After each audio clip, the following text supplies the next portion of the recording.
Pemirsa, upaya penangkapan terhadap MSAT, seorang anak kiai pesantren yang berstatus tersangka kasus pencabulan batal dilakukan karena ada penolakan dari keluarga dan warga pesantren. Pernyataan Kiai Mukhtar Mukti selaku ayah tersangka yang menolak penangkapan polisi sempat viral di media sosial karena menyebut kasus yang menimpa anaknya hanyalah masalah keluarga.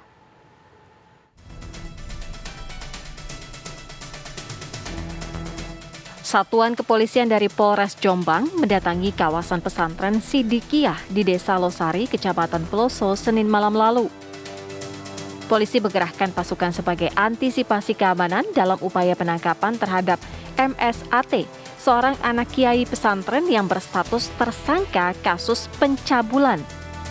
Tersangka masuk dalam daftar buron Polda Jawa Timur karena sebelumnya sempat kabur saat hendak ditangkap dan diserahkan ke pihak kejaksaan. Namun saat polisi berada di pesantren, polisi justru gagal menangkap pelaku usai mendapat penolakan dari Kiai Mukhtar Mukti, ayah tersangka yang merupakan petinggi pesantren. Ayah tersangka menyebut kasus yang menimpa anaknya hanyalah fitnah dan merupakan masalah keluarga.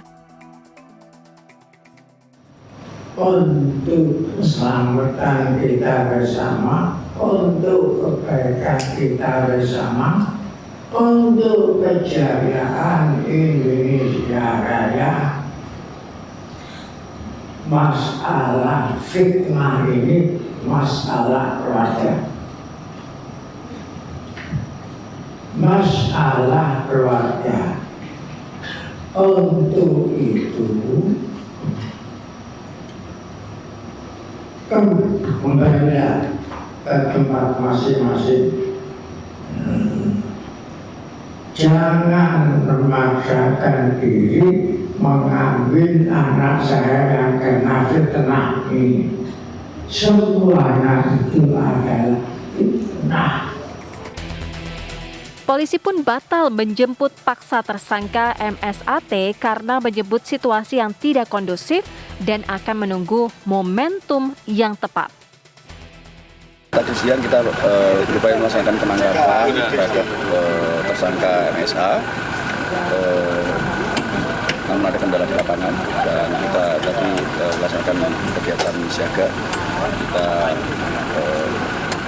melaksanakan mau adakan penindakan, namun situasi tidak memungkinkan untuk malam ini. Hasil sementara untuk kegiatan malam ini penindakan kita tunda untuk sampai menunggu momentum yang tepat. Batalnya penangkapan ditanggapi kecewa pihak Women Crisis Center Jombang yang menangani 5 korban cabul tersangka. Mereka menyebut korban butuh kepastian hukum pada tersangka. Butuh waktu tidak sebentar untuk korban itu berani untuk speak up dan kemudian memutuskan untuk melaporkan kasusnya gitu. Jadi karena memang ada situasi-situasi di mana korban menerima intimidasi secara langsung maupun tidak langsung gitu.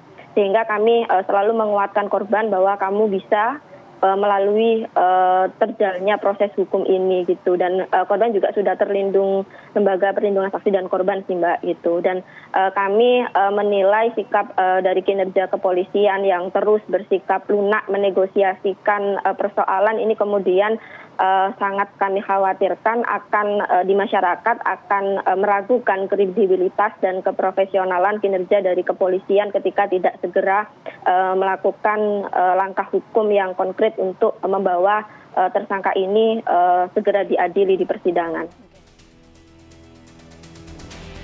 Tersangka MSAT, 42 tahun, diketahui telah menjadi tersangka pelecehan seksual yang dilakukan terhadap 5 santriwatinya. Kasusnya sendiri terjadi sudah dilaporkan sejak 2017 lalu, namun pihak kepolisian baru menetapkan menyelesaikan berkas perkaranya Januari tahun ini. Dari Jombang, Jawa Timur, Umar Sanusi, TV One mengabarkan. Untuk membahasnya, pemirsa telah bergabung bersama kami 3 orang narasumber, yaitu ada Wakil Ketua Umum MUI, Pak Anwar Abbas, kemudian Pakar Hukum Pidana Prof. Muzakir, dan juga Wakil Ketua Komisi E Bidang Kesejahteraan Rakyat DPRD Jatim, Ibu Hikmah Bafaki. Nah, kita ingin tahu bagaimana sudut pandang dari masing-masing narasumber kita mengenai gagalnya untuk menangkap satu pelaku yang diduga melakukan tindakan pelecehan seksual terhadap santrinya. Tapi nanti kita akan berbincang ya Bapak dan juga Ibu usai jeda berikut. Kami kembali sesaat lagi.